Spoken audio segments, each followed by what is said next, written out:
En GBM, Invertir es una revolución, presenta La tajada del pastel.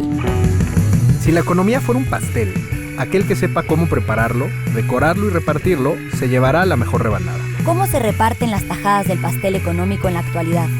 ¿Cuál es la rebanada que le toca a México y cuál te toca a ti? ¿Es un pastel para todos los invitados o solo para el cumpleañero? Bienvenidos a La Tajada del Pastel, el podcast donde nosotros, Rodrigo Hernández Gallegos y yo, Marina Gómez Robledo, analizamos y debatimos sobre la economía moderna junto al doctor Luis de la Calle Pardo. Este rockstar de la economía mexicana nos enseñará a preparar los mejores pasteles y aparte llevarnos la mejor rebanada. La extorsión existe sobre todo cuando no hay alternativa, cuando no hay competencia. Gracias por escuchar La Tajada del Pastel en tu plataforma favorita. Sigue este podcast para que no te pierdas ninguno de nuestros episodios.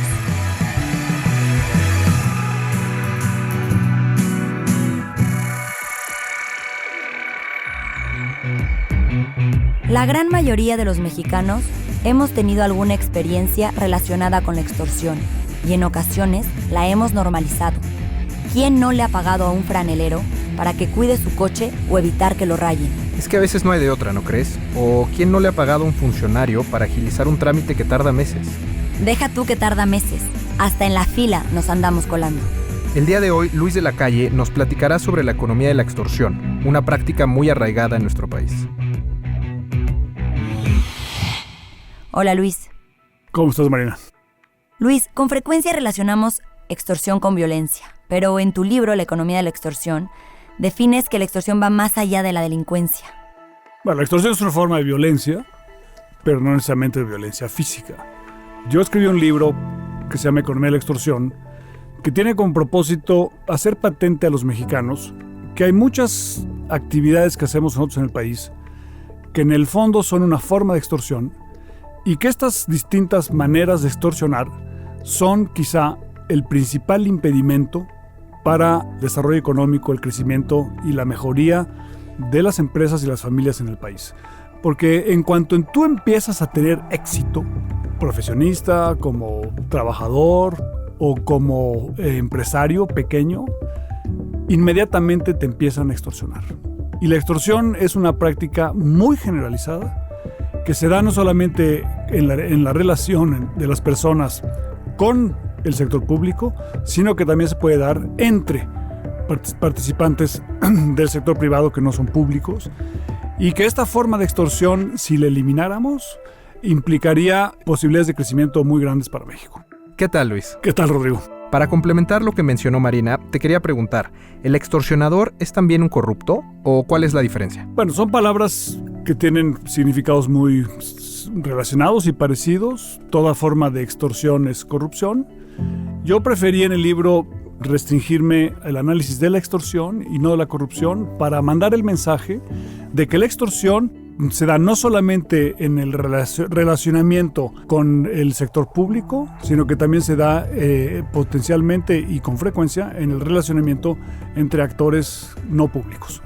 Porque la corrupción generalmente uno piensa que está relacionada con la malversación de fondos públicos o con el abuso de la autoridad, y eso puede ser una forma de extorsión, pero no necesariamente son todas las extorsiones. ¿Y nos aceptamos los mexicanos como extorsionadores? Lo tomamos como si fuera natural. La gente está acostumbrada, por ejemplo, en muchas colonias de la Ciudad de México, a que si tú no le das 30 o 40 pesos al camión de la basura cada semana, simple y sencillamente no te la recoge. Él tiene un poder sobre ti en el sentido de si no la recoge él, no la recoge nadie, se va a apilar la basura enfrente de tu casa y tú lo más probable es que acabes diciendo, no, claro, hay que ayudar a estas personas, y les acabas pagando 30 pesos a la semana o 40 pesos a la semana para que se lleven tu basura. Es una forma de extorsión. Lo menciono no porque sea la forma más importante, sino porque la gente puede relacionarse con ella, como la pregunta que hacías tú sobre el franelero. El franelero se apropia del arroyo de la calle. Muchas veces el franelero pertenece a un grupo de personas que hacen lo mismo, son varias, son las mismas siempre en cada calle, están organizados, y te vende el lugar que no le pertenece y te aparta un lugar que a ti te interesa tener. Entonces hay una transacción donde él se beneficia, tú aparentemente también, y es una forma de extorsión. Y este tipo de ejemplos se reproducen en la compra-venta de bienes y servicios, en la adquisición de insumos para las empresas, en el pago de impuestos, en las solicitudes de trámites y un gran etcétera, que se convierte en un muy pesado impuesto que no solamente le impide a las empresas pequeñas crecer, sino que las lleva a hacer un razonamiento de decir, prefiero quedarme yo chica o en la informalidad que tratar de crecer y tener éxito, porque cuando lo hago, inmediatamente soy sujeto a más extorsión. Entonces, ¿cuál es la principal causa de la extorsión o las principales causas y por qué está tan arraigado en México? Bueno, hay causas del orden jurídico, porque tenemos un sistema de justicia que funciona muy mal y sobre todo funciona mal para la gente de menos recursos. Hay causas que vienen del sistema político, porque tenemos un sistema político electoral basado en el uso amplísimo del efectivo. El efectivo está muy relacionado con los mercados donde hay extorsionadores privados que se quedan con recursos y sustituyen al gobierno, y ellos luego son fondeadores de campañas electorales. Hay también aspectos culturales en México, en el sentido de que hay lo que yo le llamo el complejo de impertenencia, que es un concepto que desarrolló previamente Agustín Basabe. Si yo no pertenezco de verdad a esta sociedad, puedo autojustificar no respetar las reglas, participar en un mundo extorsionador, porque al finalmente no soy yo miembro de ella. Y esto es una cosa súper extendida en México. Y finalmente, la extorsión existe sobre todo cuando no hay alternativas, cuando no hay competencia, y por lo tanto el extorsionador tiene una especie de poder monopólico.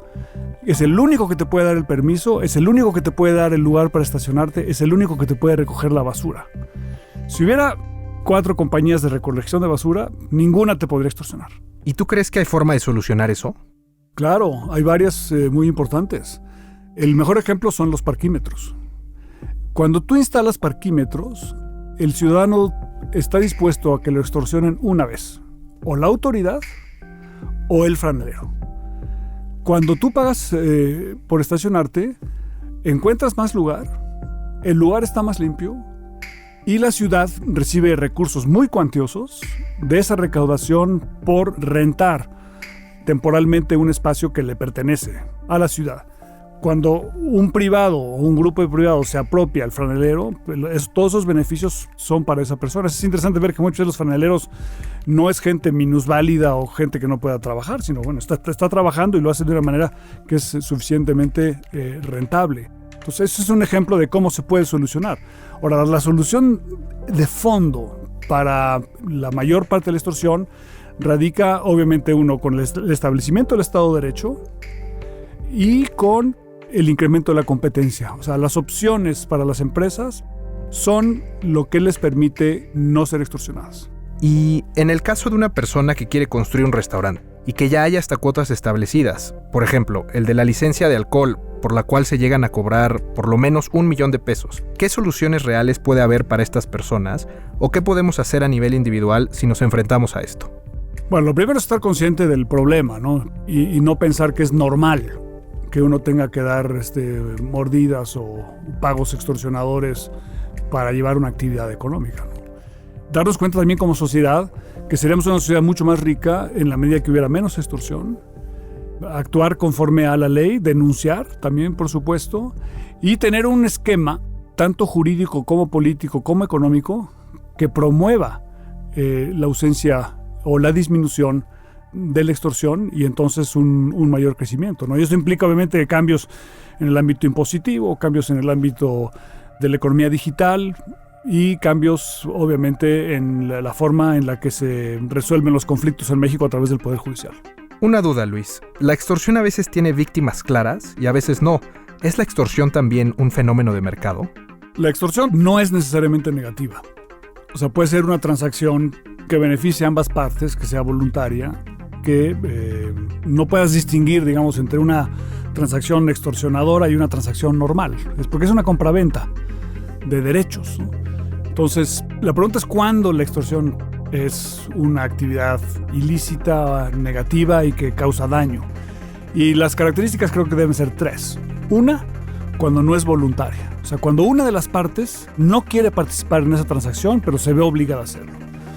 2, cuando la persona que te ofrece un bien o servicio no tiene derecho a ofrecértelo. O sea, se está apropiando de un bien o de una facultad para dártelo. O sea, el funcionario público que te quiere dar un permiso o negar un permiso para lo cual no tiene facultades y lo hace solamente para extorsionarte, ¿no? Obviamente está apropiando de una labor del Estado que es distinta de lo que él está haciendo. Y en tercer lugar, cuando el extorsionador lo que te ofrece le otorga un poder monopólico sobre tu persona. Los 3 elementos están obviamente relacionados. En ausencia de estas 3 características, ¿no? De poder monopólico, de ausencia de derechos y de voluntad, o sea, si no es obligatorio participar en la extorsión puede ser un crimen de mercado, quieres llamar así, y una transacción de mercado como la compraventa de un coche, ¿no? En el que por lo tanto podría ser no negativo, sino positivo para las partes.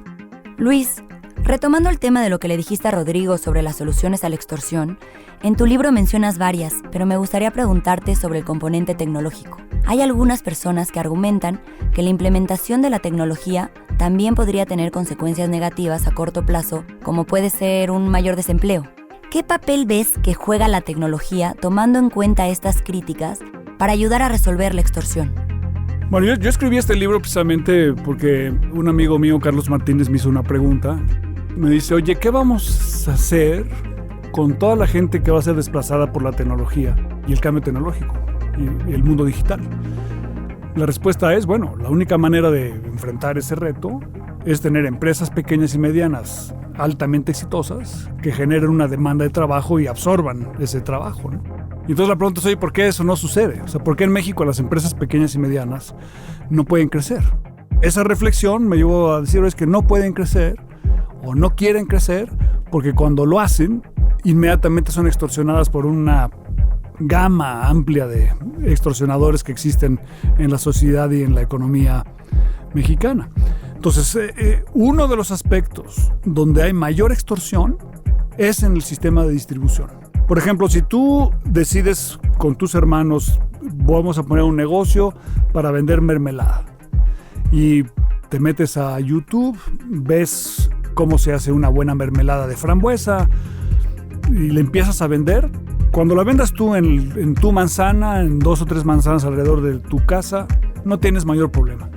Pero si tratas de venderla en otra colonia, en otro pueblo o en otra ciudad, te vas a enfrentar a una cantidad de gente que te va a querer extorsionar muy grande, ¿no? Primero, los productores de mermeladas en otra colonia o en otro pueblo van a decir, oye, ese cuate yo no quiero que entre a mi mercado. Entonces te van a tratar de bloquear. Después, los transportistas, ¿no? Todo el sistema de transporte en México, donde hay el pulpo camionero que se le llamaba, ¿no? Que son fuentes de extorsión muy grandes. Y en tercer lugar, las autoridades. Si tú agarras tu pick-up, la llenas de mermeladas y te metes al periférico, no tardas 10 minutos en que te piden que te orilles a la orilla y se acabó el negocio, porque te van a poner un impuesto tan alto que vas a decir, ¿sabes qué? No puedo yo estar transportando mis mermeladas, ¿no? Las plataformas digitales te dan 3 grandes beneficios que reducen la extorsión. 1, el conocimiento. O sea, tú hoy en día puedes tener toda la tecnología para la producción de cualquier bien o servicio a tu alcance, porque el conocimiento es universal y está difundido, y las mejores prácticas y las sugerencias de cómo hacer las cosas. En segundo lugar, te permite la adquisición de insumos, los botes, las etiquetas, ¿no? La maquinaria para cerrar al alto vacío, las frambuesas, el azúcar que necesitas, ¿no? La pectina que requieres para hacer la mermelada. Todo eso lo puedes adquirir digitalmente, independientemente de que vivas en Ciudad de Nezahualcóyotl o en San Cristóbal de las Casas o en Coatepec, Veracruz. Y después, estas plataformas digitales te permiten potencialmente vender esos productos fuera de tu colonia, fuera de tu ciudad, fuera de tu estado, incluso fuera del país, si cumples con las normas que se requiere para poder exportar, con muy pocas posibilidades de que haya extorsión dentro del sistema de distribución. Entonces, ¿crees que La oferta de plataformas ya existente en México, Alibaba, Amazon, Mercado Libre, hasta cierto punto Facebook, ¿ya están teniendo un impacto en disminuir la extorsión? Bueno, han tenido un impacto tremendamente importante y sobre todo se dio durante la pandemia de COVID para mostrarle a las pequeñas empresas que esas plataformas son un mecanismo para participar en la economía moderna. La extorsión tiene un efecto tremendamente nocivo, excluyente y que daña la distribución del ingreso, que es el siguiente. En México las empresas grandes están integradas verticalmente y tienen sistemas de distribución y transporte como no existe en ningún otro país del mundo. Tú vas en la carretera en Estados Unidos o en Alemania y no te rebasan camiones que traen marcas, ¿no? ¿Por qué? Porque en esos países los sistemas de distribución no son de las empresas que hacen los bienes finales, sino que hay un servicio de transporte al que todo el mundo tiene acceso. Hay plataformas, ¿no? En México, como el sistema de distribución es altamente extorsionador, las empresas grandes se integran verticalmente para volverse relativamente inmunes a la extorsión. Y la inmunidad a la extorsión las protege de la competencia, porque las pequeñas y medianas empresas no pueden crecer mucho y competir con las grandotas, porque cuando lo quieren hacer, las extorsionan.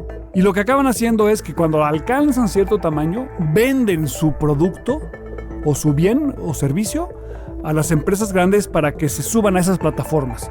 Entonces, una manera de empezar a competir con las empresas grandes es utilizar las plataformas digitales que minimizan la extorsión de una manera muy importante, y por eso la digitalización de la economía mexicana y la democratización de la digitalización y el acceso a la banda ancha es tan importante, porque es un igualador de las condiciones que promueve la inclusión y mejora la distribución del ingreso. Hablas de otras dos soluciones, entre ellas la disminución del efectivo y el predial. ¿Nos puedes decir algo sobre esto?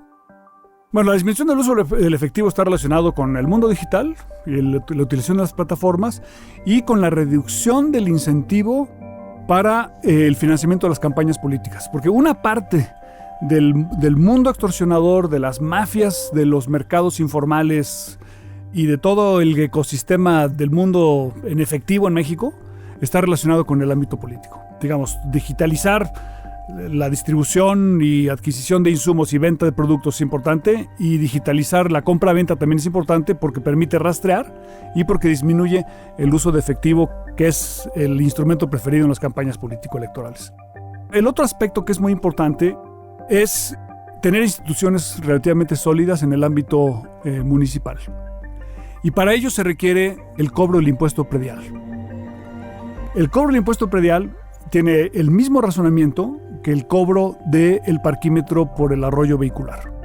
¿Por qué es importante el predial? Bueno, uno, porque le da recursos al municipio para poder dar bienes y servicios modernos. Y en segundo lugar, porque le da un incentivo a la presidencia municipal para la protección de los derechos de propiedad. Cuando tú pones un parquímetro, lo que está haciendo el gobierno es decir, esa propiedad del arroyo vehicular es de todos y yo la voy a proteger poniendo el parquímetro y cobrando por su uso.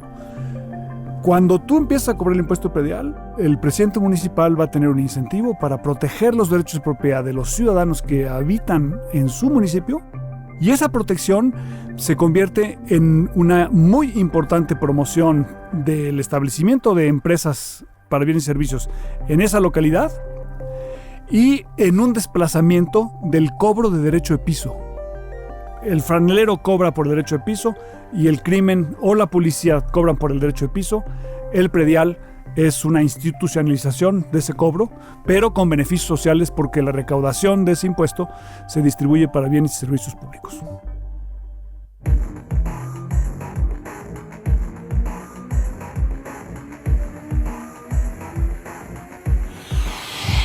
Marina, y ya confesándonos, ¿tú has participado en algún acto de extorsión? Pues mira, no estaba yo presente, pero fui la autora intelectual.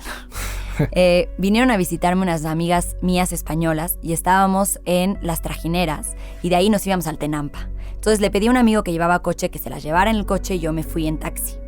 Ellas no sabían y llevaban alcohol en el coche. Entonces las paró un policía diciéndoles que no podían beber. Y entonces me hablaron apanicadas. La verdad, ahí mi amigo no se taró. Entonces me hablaban apanicadas diciéndome qué hacían, porque los policías le estaban diciendo que se las tenían que llevar y que tenían que firmar un documento que estaba en blanco. Entonces yo pensé, imagínate, lo peor, 3 españolas en México. Entonces les dije, di esta frase, ¿cómo nos podemos arreglar de otra manera? ¿Cuánto dinero quiere? Entonces les dije que lo hicieran y así fue. Y la noche acabó, pues muy bien. Qué bueno. Yo también, confesándonos, yo sí he participado en uno donde un agente de tránsito estaba buscando hacer una infracción de algo que no estaba en el reglamento. Pues al parecer la única forma había 2 caminos para solucionar el problema: o ir al Ministerio Público, que iba a tomar demasiado tiempo que no tenía, o participar en un acto de extorsión, y opté por el acto de extorsión. Esas son nuestras confesiones. Esas son nuestras confesiones. La verdad es que sí, lo que decía Luis, lo hemos normalizado y muchas veces es lo normal o lo fácil. Es más, si yo hubiera actuado diferente, muchísima gente me hubiera dicho, eres una tonta. O sea, ¿cómo hiciste que tus amigas se fueran, no? Lo inteligente parece que fue, haz un acto de extorsión. Entonces sí creo que lo hemos como normalizado y es a veces lo correcto. Creo que esto es justo uno de los temas interesantes de la economía de la extorsión y el papel que juegan como el que sea una transacción voluntaria, ¿no? Porque en los 2 casos que acabamos de mencionar, pues creo que nos encontrábamos en una situación donde tampoco fue tan voluntario. En realidad teníamos miedo a una acción que tal vez no necesariamente estaba relacionada con violencia física o iba a tener una implicación de este tipo, pero no fue voluntaria, ¿no? ¿Estás de acuerdo? Sí, totalmente. Pero entonces, ¿quién gana en estas extorsiones? Porque aquí aparentemente ganamos las 2 partes, pero al final pues estamos cayendo en un sistema del que todos sufrimos. Sí, creo que es una pregunta pues muy interesante. Que nos faltó hacerle a Luis. Sí, ¿quién gana? Sí, creo que a veces ganan unos, a veces ganan otros, pero pocas veces ganamos todos. Y esto lo podemos ver también en los ejemplos que sacamos de los retos que enfrentan las pequeñas y medianas empresas cuando empiezan a crecer y de repente se encuentran con una barrera que no la puedes pasar a no ser de que cometes actos de extorsión. ¿Tú tienes ejemplos de esto, conocidos, que se hayan enfrentado a este tipo de situaciones? Sí, justo se lo pregunté a Luis, el de un tío que puso un restaurante y que desde el principio le dijeron, para que prosiga a fuerza, o sea, mínimo tienes que darme $1 millón de pesos y veremos si sale. Entonces, por eso le preguntaba a Luis, ¿qué podemos hacer? Y dijo, entre una de sus respuestas, que una era denunciar. Pero yo la verdad me quedé con la duda porque, pues, ¿servirá denunciar? O sea, creo que es importante porque entonces se vuelve un dato. O sea, hay que denunciar porque entonces es un dato más de cuánta extorsión existe en México. Pero funciona. No tengo la respuesta, la verdad, pero me parece que hay números del INEGI que dicen que en temas de extorsión, como el 98% de los casos, no son denunciados. Y este es un problema grande, pero pues también no se denuncia porque creo que hay pues una falta de confianza gigantesca en que tu denuncia va a tener un impacto más allá de ser una cifra. También decíamos eliminar el uso del efectivo, pero ahí también yo tengo muchas dudas, porque, por ejemplo, si alguien viene a limpiar a tu casa, es mucho más fácil pagar en efectivo, porque de lo contrario, pues claro, está el SAT, interfiere, y tienes muchas veces más difícil ponerlas en un padrón de formalidad. Ese es un punto importante. Hace unos años en India se eliminaron billetes de denominación baja, que tuvo un impacto desproporcionado en los deciles con menores ingresos. Entonces, definitivamente creo que es un tema que habría que estudiar muy bien antes de tomar decisiones que pueden parecer drásticas. Pues nos quedamos con muchas dudas de la economía de la extorsión. Habrá que pedirle a Luis otro episodio de este tema. Muchas gracias por acompañarnos. Los esperamos en el próximo episodio con la receta de otro pastel. Escúchanos en Spotify, Apple Podcast, Amazon Music o en tu plataforma de audio favorita. Y comparte con nosotros tus dudas y mejores recetas. Buen provecho.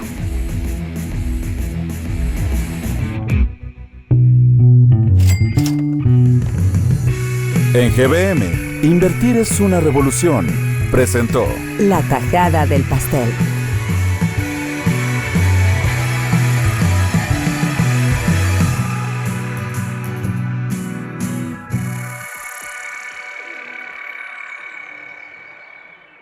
Este es un podcast de Pensando un País producido por Hook Audio.